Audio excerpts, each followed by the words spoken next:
Welcome to my channel CMA support.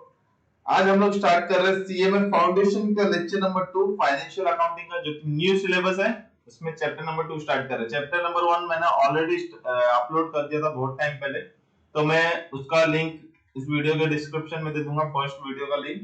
तो तुम लोग सेकंड वीडियो के लिए ये सेकंड चैप्टर में स्टार्ट कर रहा हूँ जो कि बेसिक नॉर्मल सा accounting policies and conceptual terminology है। तो लेट्स स्टार्ट। तो ये है तुम्हारा paper number 2 CMA foundation fundamental of financial and cost accounting study note and new syllabus है 2022 का।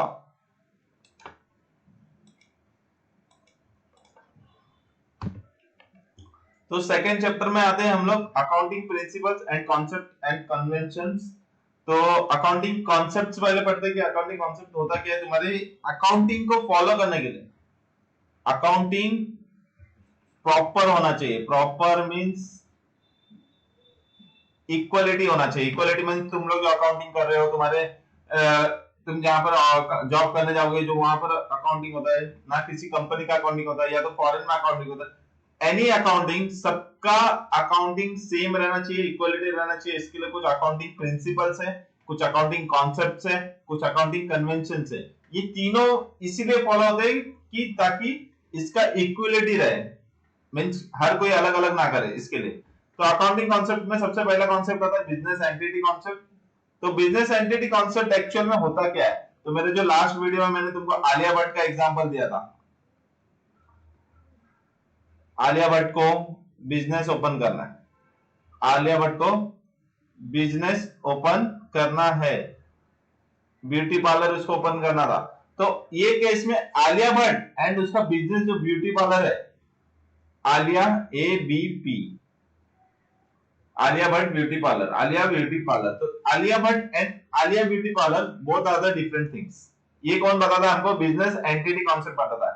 फॉर एग्जांपल, अगर आलिया भट्ट गई फिल्म इंडस्ट्री में एंड वहां पर किसी के साथ झगड़ा कर ली, मारपीट कर ली, मारपीट करने के बाद पुलिस आके किसको पकड़ेगा? आलिया भट्ट को पकड़ेगा। सपोज आलिया भट्ट नहीं है तो क्या उसके बिजनेस में आके पकड़ेगा कि आलिया भट्ट का बिजनेस है तो इस बिजनेस को बंद कर दो? नहीं कर सकता, क्योंकि बिजनेस अलग है एंड आलिया भट्ट अलग है। अकाउंटिंग कॉन्सेप्ट क्या बोलता है, बिजनेस एंटिटी कॉन्सेप्ट क्या बोलता है? बिजनेस अलग एंड बिजनेसमैन अलग। ठीक है, तो आलिया भट्ट ने भले कुछ झगड़ा करके आई, तो मारपीट करके आई, बट पुलिस किसको पकड़ेगा? आलिया भट्ट को ही पकड़ेगा, ब्यूटी पार्लर को नहीं पकड़ेगा। सेम फॉर एग्जाम्पल, अगर कोई आया ब्यूटी पार्लर में, सेम फॉर एग्जाम्पल कोई आया ब्यूटी पार्लर में एंड ब्यूटी पार्लर को कुछ तो भी प्रोडक्ट बेचा है, ब्यूटी पार्लर को कुछ तो भी प्रोडक्ट बेचा है एंड ब्यूटी पार्लर उसका पेमेंट नहीं कर रहा है, तो वो अपना पेमेंट के लिए आलिया भट्ट को नहीं बोलेगा, आलिया भट्ट के ऊपर केस नहीं करेगा, आलिया भट्ट के ऊपर आलिया भट्ट के नाम पे लीगल नोटिस नहीं भेजेगा। वो किसके नाम पे लीगल नोटिस भेजेगा? आलिया ब्यूटी पार्लर, मतलब उसके बिजनेस के नाम पे भेजेगा, क्योंकि उसके बिजनेस ने वो ट्रेडिंग किया था, उसके बिजनेस ने उससे क्या किया था? ट्रांजेक्शन किया था। तो वो जो क्रेडिटर है वो डायरेक्टली आलिया भट्ट को नहीं बोल सकता है। आलिया भट्ट को as a practically Alia Bhatt को बोल सकते हैं कि तुम दे दो, अपने तुम्हारे बिजनेस के लिए किया था, but as a legal notice वो आलिया भट्ट के ऊपर केस नहीं कर सकता। उसको किसके ऊपर केस करना पड़ेगा? ब्यूटी पार्लर के ऊपर करना पड़ेगा। तो that's why the owner and businessman, the business and the businessman both are the different thing. Same as अगर आलिया भट्ट स्टार्टिंग में क्या देती है? अपने बिजनेस को कैपिटल देती है, बिजनेस को क्या देती है? कैपिटल देती है। बिजनेसमैन अपने बिजनेस के लिए पैसा दे रहा है, बिजनेसमैन अपने बिजनेस के लिए पैसा दे रहा है, तो उसमें क्या गलत बात है? सही है। बट इस कॉन्सेप्ट की वजह से ये बिजनेस जो है वो आलिया भट्ट को कैपिटल किस तरफ रखता है? लाइबिलिटी के साइड। कहां पर रिकॉर्ड करता है? लाइबिलिटी के साइड, क्योंकि बिजनेसमैन को नहीं फर्क पड़ता कि आलिया भट्ट है या कौन है, मेरा बिजनेसमैन है, मेरा मुझे बनाने वाला है, कुछ फर्क नहीं पड़ता है। उसको जो भी पैसा देगा उसके लिए क्या रहेगा? वो लाइबिलिटी देगा। तो businessman and the business both are the different things. ये बताता कौन है? Business entity concept. The second concept is the going concern concept. Going concern मतलब क्या होता है? गोइंग कंसर्न मतलब कि तुम अगर बिजनेस स्टार्ट कर रहे हो, तो तुम्हारा मेन मोटिव रहना चाहिए, कि तुम्हारा बिजनेस क्या हो, लॉन्ग टर्म तक जाए। लॉन्ग टर्म मींस बहुत लॉन्ग टर्म। तुम्हारे बिजनेस स्टार्ट करने के टाइम तुमको दिमाग में ये रहना ही नहीं चाहिए कि मुझे बिजनेस बंद करना है। एवरी बिजनेसमैन, कोई भी बिजनेसमैन होने दो, वो अपना बिजनेस अगर स्टार्ट करता है तो एक ही पॉइंट ऑफ व्यू से करता है कि ये बिजनेस हमेशा चलते रहे और जिंदगी भर चलता रहे और मेरे बाद भी चलते रहे। फॉर एग्जाम्पल अभी रिलायंस कंपनी है, रिलायंस कंपनी को धीरू भाई अंबानी ने खोला, धीरू भाई अंबानी ने रिलायंस कंपनी का इनकॉर्पोरेट किया। क्या धीरू भाई अभी नहीं है, धीरू भाई चल बसे तो क्या रिलायंस कंपनी बंद हो गई? नहीं, अभी कौन संभाल रहा है? मुकेश अंबानी। मुकेश अंबानी के बाद कौन, क्या रिलायंस कंपनी बंद हो जाएगी? नहीं, उसके बाद कोई और संभालेगा, उसका बेटा संभालेगा या कोई और संभालेगा। तो कंपनी कभी भी बंद नहीं होती है ना। किसी बिजनेसमैन को ये पॉइंट ऑफ व्यू से सोचना है कि कंपनी बंद होगी। कंपनी हमेशा क्या चलेगी? गोइंग कंसर्न, मींस हमेशा चलती रहेगी। एज लॉन्ग एज बिजनेसमैन रहे या ना रहे, बिजनेस तो रहेगा। नेक्स्ट है accounting period concept. Every accounting का पीरियड होना चाहिए। ऐसा नहीं कि हम लोग ट्रांजेक्शन रिकॉर्ड करते जाए, रिकॉर्ड करते जाए, रिकॉर्ड करते जाए, तो कुछ उसका मतलब ही नहीं है। बीच में से अगर हमको पता चलेगा, कोई आके पूछेगा 2017 का हमको ट्रांजेक्शन का रिकॉर्ड चाहिए, तो हम पूरी मोटी सी बुक उठा के पूरा मोटा सा पूरा का पूरा लेजर उठा के बैठ जाएंगे। तो हर एक अकाउंटिंग पीरियड का एक कॉन्सेप्ट, अकाउंटिंग पीरियड होना चाहिए, मतलब हाफ ईयरली होना चाहिए। किसी 6 महीने में 6 महीने का अलग पीरियड हो, 12 ईयर्स का अलग पीरियड हो, या तो 3 मंथ्स का अलग पीरियड हो। तो अलग अलग पीरियड्स होता है। In India the mostly is 12 months from 1st April to 31st March. तो ये स्पेसिफिक पीरियड है ताकि लोगों को सबको इक्वलिटी रहे, सबको समझे कि तुम्हारा फाइनेंशियल है। हर एक कोई अलग अलग बनाएगा तो हमें किसी का भी अकाउंटिंग नहीं समझ पाएंगे। दैट्स व्हाई इक्वलिटीज होना चाहिए। Money measurement concept, money measurement concept, transaction उसी चीज का रिकॉर्ड होगा, ट्रांजेक्शन उसी चीज का रिकॉर्ड होगा जहां पर क्या होगा? मनी होगा। जहां पर क्या होगा? मनी होगा। Money is nothing but also called as consideration. Consideration तुमने लॉ में पढ़ा रहेगा, लॉ में कॉन्ट्रैक्ट एक्ट नहीं पढ़ा तो इसको पढ़ना, contract section 2D। Consideration mean something in return, ठीक है। तो मनी मेजरमेंट मतलब क्या होता है? हम उस ट्रांजेक्शन को रिकॉर्ड करेंगे जिस ट्रांजेक्शन में मनी इन्वॉल्व हो। पापा ने बेटे बिजनेसमैन को मोदी जी ने आशीर्वाद दिया, आशीर्वाद का क्या ट्रांजेक्शन करेंगे? कुछ नहीं करेंगे। मोदी ने कंपनी को 2 लाख रुपए दिया तो हमें उसका एंट्री करना पड़ेगा। तो जहां पर मनी इन्वॉल्व हो वहां पर तुम्हें एंट्री करना है। मनी या मनी का वर्थ मींस मनी, या तो मनी में कन्वर्ट हो सके ऐसे चीज अगर तुम्हारे बिजनेस ट्रांजेक्शन में है तो उसे रिकॉर्ड करना पड़ेगा। तो ये है तुम्हारा मनी मेजरमेंट कॉन्सेप्ट। नेक्स्ट है एक्रूअल कॉन्सेप्ट। एक्रूअल कॉन्सेप्ट बहुत इंपॉर्टेंट कॉन्सेप्ट है, very important concept. Accrual concept, accrual concept मतलब क्या बोलता है कि तुमको ड्यू हो या रिसीव्ड हो, तुमको एंट्री पास करना है, तुमको ट्रांजेक्शन क्या करना है? रिकॉर्ड करना है। तुम्हारा ड्यू हो या रिसीव्ड हो। फॉर एग्जांपल कि अभी तुम आगे जाके जॉब करोगे, बिजनेस करोगे, व्हाटएवर जो भी करोगे, तो तुम बिजनेस सैलरी जॉब कर रहे हो सपोज, तो तुमको क्या मिल रहा है? सैलरी मिल रहा है। तुमको सैलरी मिल रहा है जैन का, बट जैन का सैलरी तुमको कभी मिलता है? नेक्स्ट मंथ के Feb 2 में मिलता है, नेक्स्ट मंथ के Feb को मिलता है। But as a businessman, as a business तुमको ये ट्रांजेक्शन रिकॉर्ड का भी करना है। 2 जून को 2 Feb को करना है, ये जैन को करना है, तो तुमको जैन को करना है। तुमको कभी करना है? जैन को करना है। जैन 31st हो गया मींस तुम्हारा सैलरी ड्यू हो गया, तुमको पता है तुम्हारा सैलरी इतना मिलने ही वाला है। तो तुम्हारा सैलरी अगर मिलने ही वाला है तो तुमको क्या करना पड़ेगा? उसको एक्रू करना पड़ेगा, उसको अपने बिजनेस ट्रांजेक्शन में रिकॉर्ड करना पड़ेगा, भले तुमको 2 Feb में मिले, ठीक है। बट सपोज कि तुमको जैन का सैलरी 15 जैन को मिल जाता है एज ए एडवांस, तो क्या करोगे तुम? 31st तक का वेट करोगे क्या? मैंने तो कमाया ही नहीं। ड्यू और रिसीव जो भी पहले हुआ तुमको वो एक्रूअल कॉन्सेप्ट करना है। भले तुमको पैसा मिले तो भी करना है, तुमको पैसा नहीं मिल रहा है बट तुमने कमा लिया है तो भी करना है। सेम एज जैसे कि तुम्हारा इलेक्ट्रिसिटी बिल आता है, इलेक्ट्रिसिटी बिल हमें आता है जैन का एंड पेमेंट करना रहता है फेब 10 तक, ठीक है। तो तुमको इलेक्ट्रिसिटी बिल कभी करना है, ये कभी का है जैन का है ना, तो तुमको वो इलेक्ट्रिसिटी बिल को जैन में ही रिकॉर्ड करना पड़ेगा, बिकॉज वो एक्सपेंस कभी का है तुम्हारा जैन का है। तो जैन का एक्सपेंस जैन में ही होना चाहिए, फेब में नहीं हो सकता, तो इसीलिए बोलते हैं एक्रूअल कॉन्सेप्ट, ठीक है। नेक्स्ट है dual aspect concept. Dual aspect concept के लिए मेरी जो फर्स्ट वाली वीडियो जो मैंने अपलोड किया तुमको देखना पड़ेगा। डुअल एक्सेप्ट कॉन्सेप्ट क्या बोलता है कि तुम्हारा हमेशा दो एक्सपेक्ट होगा, एवरी ट्रांजैक्शन में तुम्हारा दो एक्सपेक्ट होगा, एवरी ट्रांजैक्शन में तुम्हारा दो एक्सपेक्ट होगा। फॉर एग्जांपल अगर मैंने खरीदा परचेज कंप्यूटर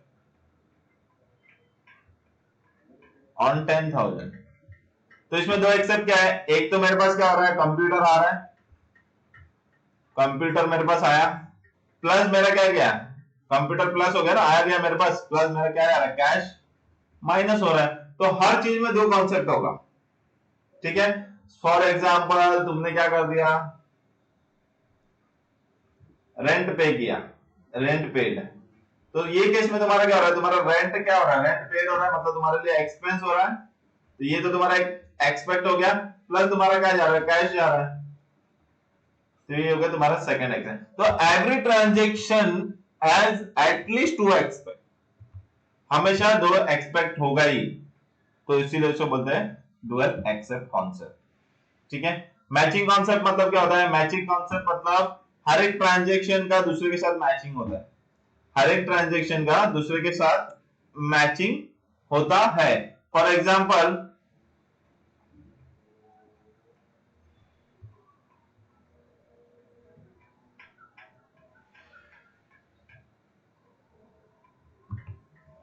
एग्जाम्पल तुमने सुना रहेगा बैलेंस शीट टैली होता है, तुमने सुना रहेगा बैलेंस शीट क्या होता है, टैली। बैलेंस शीट टैली होता है, मतलब बैलेंस शीट में क्या रहता है, एसेट्स रहते हैं एंड लायबिलिटीज रहते हैं। तो ये एसेट एंड लायबिलिटी टैली हो रहा क्यों है, because of the matching concept, because of the matching concept. मतलब तुमको एक ट्रेडिंग, एक डेबिट कर रहे हो तो तुम एक क्रेडिट भी कर रहे हो, तुम एक डेबिट कर रहे हो मतलब तुम एक्सपेंस दिखा रहे हो तो तुम इनकम भी दिखा रहे हो, तो ये है तुम्हारा मैचिंग कॉन्सेप्ट। मैचिंग कॉन्सेप्ट की वजह से तुम्हारा क्या होता है, बैलेंस शीट क्या हो रहा है, टैली हो रहा है, बिकॉज अगर तुम एक डेबिट कर रहे हो तो एट द सेम टाइम तुमको एक क्रेडिट भी करना है, because the both are into the same line, तो दोनों तुमको क्या होगा, मैच होना चाहिए। ये कौन बताता है, हमारा मैचिंग कॉन्सेप्ट बताता है। नेक्स्ट है रियलाइजेशन कॉन्सेप्ट। रियलाइजेशन कॉन्सेप्ट मतलब क्या होता है कि record the transaction at the time of realise, realise होगा तो ही तुमको क्या करना है, ट्रांजैक्शन रिकॉर्ड करना है। अभी रियलाइज क्या होगा, रियलाइज क्या होगा तो तुमको कब रिकॉर्ड करना है, तो ये रियलाइज का मतलब क्या है, सपोज कि तुमने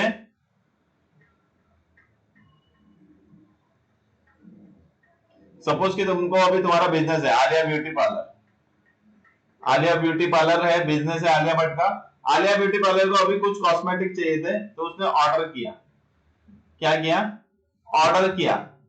ऑर्डर कभी किया उसने, 1 जैन को किया, एंड उसको रिसीव कभी हुआ, 10 जैन को हुआ। तो आलिया भट्ट जब ऑर्डर की, तो आलिया भट्ट को पता था कि मैं ऑर्डर किया मतलब मुझे मिलने वाला है, मैंने पेमेंट करना ही है, बट फिर भी हम लोग इस ऑर्डर का रिकॉर्ड नहीं करेंगे, इस ऑर्डर का जो ट्रांजैक्शन है रिकॉर्ड नहीं करेंगे, क्योंकि ये ट्रांजैक्शन ही नहीं है, ये सिर्फ ऑर्डर है। तो ये रियलाइज कभी हुआ, ये ऑर्डर एक्चुअल में अप्लाई कभी हुआ, रिसीव कभी हुआ, रियलाइज कभी हुआ, ऑन द 10th जैन। तो आलिया भट्ट क्या करेगी, 10th जैन को बैठेगी और इस ट्रांजेक्शन का रिकॉर्ड करेगी। मतलब हम लोग कभी भी ऑर्डर करते हैं तो उसका रिकॉर्ड नहीं होता है, उसका रिकॉर्ड कभी होगा जब भी उस ट्रांजेक्शन का सेटिस्फैक्टरी होगा, मतलब उसका जब भी कंप्लीटनेस होगा, तभी उसे हम क्या करेंगे, रियलाइज करेंगे।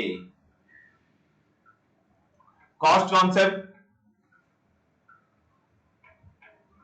कॉस्ट कॉन्सेप्ट क्या बोलता है कि ऑल द एसेट्स, बिजनेस का जो भी एसेट है, अभी एसेट्स क्या है ये जानने के लिए तुमको पहला वाला वीडियो देखना पड़ेगा, क्योंकि इससे पहले वाले वीडियो में मैंने सबके सब टर्मिनोलॉजी सब क्लियर कर दिए थे कि हर एक मतलब वर्ड का मीनिंग क्या होता है, सारे के सारे मैंने उसमें कवर कर दिया है। तो you can watch that video, और उसका लिंक मैं डिस्क्रिप्शन बॉक्स में दे दूंगा, तुम वहां से चेक कर सकते हैं। तो जो भी एसेट्स है ऑलवेज रिकॉर्ड क्या होना चाहिए, एट कॉस्ट होना चाहिए, ऑलवेज रिकॉर्ड क्या होना चाहिए, एट कॉस्ट होना चाहिए। हर एक एसेट, जो भी एसेट है उसका रिकॉर्डिंग हमेशा कॉस्ट पे होगा। प्लस इस कॉस्ट में क्या रहेगा, उसके कॉस्ट के साथ साथ जो भी expense eight the time of install, वो भी तुम्हारे लिए क्या रहेगा, कॉस्ट रहेगा। फॉर एग्जांपल तुमने एक कंप्यूटर परचेस कर लिया 10,000 में, तो ये 10,000 तुम्हारे लिए कॉस्ट है। बट इस कंप्यूटर को इंस्टॉलेशन करने के लिए तुमको एक सॉफ्टवेयर इंजीनियर को भी बुलाया, मतलब किसी को बुलाया कि कंप्यूटर मेरा सेटअप कर दीजिए, इसमें एंटीवायरस डाल दीजिए या तो ये सॉफ्टवेयर डाल दीजिए, उसका उसने खर्चा ले लिया अलग से 5,000 रुपीज। तो इस केस में तुम्हारा कॉस्ट ऑफ कंप्यूटर क्या हो जाएगा, 10,000 प्लस 5,000 इज इक्वल टू 15,000। तो तुम्हारा ये कॉस्ट वाला कॉन्सेप्ट है कि कॉस्ट क्या हो रहा है। देखो अगर तुम लोग इसको पढ़ोगे तो भी समझोगे।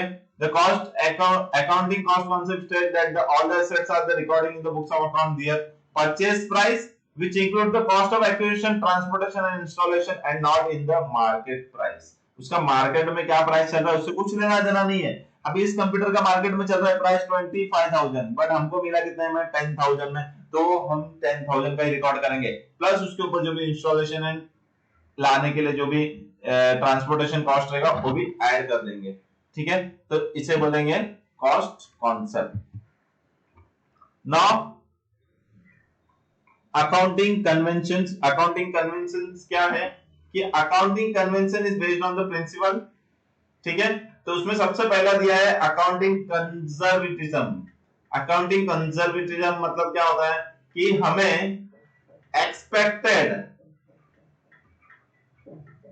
एक्सपेक्टेड प्रॉफिट का एंट्री नहीं करना है, बट हमें एक्सपेक्टेड लॉस का रिकॉर्ड करना है। एक्सपेक्टेड लॉस का रिकॉर्ड करना है। सपोज तुम्हारे पास कुछ स्टॉक है, स्टॉक मतलब गुड्स है। सपोज तुम्हारे पास कुछ स्टॉक है, कुछ गुड्स है, ठीक है। कुछ गुड्स का वैल्यूएशन करना है तुमको। वैल्यूएशन मतलब उसका क्या वैल्यू है वो फाइंड आउट करना है। कभी भी कोई आके पूछ लिया कि तुम्हारे अभी गोडाउन में जितना भी स्टॉक है उसका कितना वैल्यू बताओ, तो तुम क्या करोगे, तुम्हारे पास दो चीजें हैं। एक तो तुम्हारे पास कॉस्ट प्राइस रहेगा जितने में तुमने परचेज किया रहेगा, और ये तुम्हारा रहेगा मार्केट प्राइस। तुम बोलोगे अरे सर अभी तो आपने बताया था कि सबके सब चीज कॉस्ट में रिकॉर्ड होना चाहिए। सबके सब चीज नहीं, मैंने बोला था कि एसेट्स रिकॉर्ड होना चाहिए। स्टॉक क्या है तुम्हारा, गुड्स है। स्टॉक क्या है तुम्हारा, गुड्स है। तो ये हो सकता है तुम्हारा कॉस्ट या मार्केट प्राइस। तो ये कॉन्सेप्ट अभी बताएगा कि क्या है। तो सपोज कि तुम्हारा कॉस्ट कितना था 100 रुपीज, बट मार्केट में इसका प्राइस चला गया कितना 120, तो तुमको 120 में नहीं रिकॉर्ड करना है। तुमको ऐसा नहीं दिखा देना कि हमको 20 रुपए का प्रॉफिट हो गया भाई, क्योंकि ये तुम्हारा एक्सपेक्टेड प्रॉफिट है कि तुम्हारा मतलब प्रॉफिट हुआ नहीं है। एज पर द मार्केट ये सिर्फ शो हो रहा है कि तुम्हारा प्रॉफिट है। तुम आज के आज थोड़ी बेच रहे हो मार्केट में, ज्यादा थोड़ी है तुम्हारा। तुम you are just checking the value की अभी कितना है। तो मार्केट में सपोज उसका वैल्यू 120, तो एक्सपेक्टेड प्रॉफिट है, बट उसको हमें रिकॉर्ड नहीं करना है, तो हम रिकॉर्ड कितना ही करेंगे 100। बट सपोज तुम्हारे मार्केट में प्राइस 120 नहीं है, मार्केट में कितना है 75 है। मार्केट में कितना है 75 है। तो तुमको पता चल अरे हमारे पास जो भी सामान है, स्टॉक है, गुड्स है, उसका जो 100 रुपीज में लिए थे, अभी उसका मार्केट प्राइस चल रहा 75, बट हम लोग तो रिकॉर्ड नहीं करेंगे ना, हम लोग सिर्फ कॉस्ट में रिकॉर्ड करेंगे। तो ये गलत है, क्योंकि जो भी तुम्हारा एक्सपेक्टेड लॉस है कि तुमको पता है कि आगे जाके तुम्हारा वो लॉस होने वाला है, तो अकाउंटिंग कन्वेंशन में कन्वेंशन ऑफ द कन्वर्टिज्म क्या बोलता है कि उस चीज को तुम्हें रिकॉर्ड करना पड़ेगा। तो इस केस में तुम्हारा 75 रुपीज रिकॉर्ड होगा, means expected loss. Convention of consistency. Consistency मतलब अगर तुम लोग अगर अभी कंसिस्टेंट मतलब क्या कर रहे हो, तुम लोग अप्रैल से लेके तुम लोग एक ईयर लेते हो, अकाउंटिंग पीरियड लेते हो अप्रैल से लेके मार्च तक, तो फिर अगले साल तुमको जैन से लेके दिसंबर नहीं लेना है, फिर उसके अगले साल तुमको फेब से लेके जैन नहीं लेना है। तुमको एक फिक्स रखना है, कंसिस्टेंसी रखना है कि तुम्हारा पीरियड क्या होगा। या तो तुम अप्रैल से मार्च रखो, या तो जैन से दिसंबर रखो पहले ही, या तो फेब से जैन रखो, या तो 12 मंथ्स का रखो, या तो 6 मंथ का। But at the time of you are choosing the period same रखो for the long term and consistent, because कि दूसरी कंपनी के भी ट्रांजेक्शन तुमको कंपेरेबल हो, तुम्हारे खुद के ट्रांजेक्शन लास्ट ईयर का तुम कंपेयर कर सको कि लास्ट ईयर में ये इतना था तो अभी इस साल कितना है, तो उसके लिए कंसिस्टेंसी होना चाहिए, सेम होना चाहिए। मटेरियलिटी एंड फुल डिस्क्लोजर, ये दोनों पॉइंट मैं तुमको साथ में सिखाऊंगा। Materiality and full disclosure. Suppose कि तुम अकाउंटिंग का कुछ मेथड है, ये चैप्टर स्टार्ट नहीं हुआ, इसके लिए मैं तुमको डिटेल में बता रहा नहीं कि कौन सा मेथड है। सपोज अकाउंटिंग के मेथड है, there are the two method, suppose there are two method, first method and second. तुम अभी फर्स्ट मेथड फॉलो कर रहे हो अकाउंटिंग के लिए, फर्स्ट मेथड फॉलो कर रहे हो। नाउ तुमको अभी सेकंड मेथड फॉलो करना है।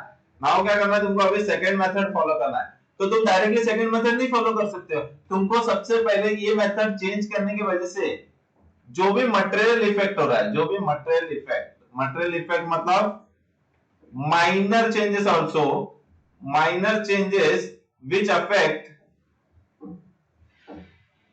which affect decision of stakeholder। ठीक है, मतलब तुम्हारे थोड़े से चेंजेस करने की वजह से तुम्हारा बैलेंस शीट या तो तुम्हारा फाइनेंशियल स्टेटमेंट, तुम्हारा फाइनेंशियल पोजीशन को लोगों को देखने का नजरिया बदल जाएगा, तो उसको बोलते हैं मटेरियल इफेक्ट। मतलब तुम किसी कंपनी में इन्वेस्ट करने वाले थे, अरे यार इसका तो ये चीज बहुत अच्छा दिख रहा है, मैं इन्वेस्ट करना चाहता हूं, बट उसने मेथड ही चेंज कर दिया जिसकी वजह से अभी वो अलग दिख रहा है, तो तुम्हारे लिए डिसीजन के लिए भी वो चेंज हो रहा है, तो उस मटेरियल इफेक्ट को क्या करना पड़ेगा, डिस्क्लोज करना पड़ेगा। उस मटेरियल इफेक्ट को क्या करना पड़ेगा, डिस्क्लोज करना पड़ेगा। डिस्क्लोज करना पड़ेगा मतलब तुम अकाउंटिंग मेथड में अगर कुछ भी चेंजेस करते हो, जरा सा भी चेंजेस करते हो कि जिससे तुम्हारे कंपनी के स्टेक होल्डर मतलब तुम्हारे क्रेडिटर, तुम्हारा ओनर, गवर्नमेंट या तो तुम्हारा इन्वेस्टर, जो भी चीज है, अगर उनका डिसीजन चेंज हो सकता है तुम्हारे इस चेंजेस की वजह से, तो तुम्हें वो मटेरियल इफेक्ट को शो करना है, डिस्क्लोज करना है in the front of your creditor, your businessman, तुम्हारा क्या बोलते हैं गवर्नमेंट, तुम्हारा स्टेक होल्डर, तुम्हारा शेयर होल्डर्स, तुम्हारे इन्वेस्टर, सबके सामने तुमको ये डिस्क्लोज करना पड़ेगा।